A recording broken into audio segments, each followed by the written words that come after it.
Magandang araw. Welcome to PBD Videos. Isa sa pinakatanyag at paborito na manlalaro ay si former Crispa, UTEX, Pituap, Toyota at Galiri Dominic na player noong 1970s at 1980s ay si Danny Florencio. Binansagan siyang Daredevil Danny dahil sa kanyang galing at deadly shots. Isa siyang complete offensive package na kayang lumaban sa mga matataas na import player.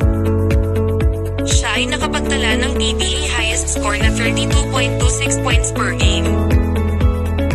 Sumikat si Daredevil Danny dahil sa mahihirap na tira tulad ng kanyang hang time moves na talaga namang nakakamangha at nakakaaliw panoorin. Maraming mga fans ang laging naghihintay sa kanyang paghawak at pag-shoot ng bola.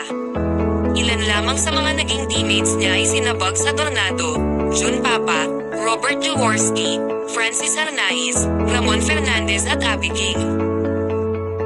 Isa si Danny sa maituturing nating PBA legend at ang kanyang husay at galing ay kailanman ay hindi matatawaran at hindi makakalimutan. Please follow and subscribe sa Game Natin videos para sa dagdag kaalaman. Bright the Philippines Basketball Diaries.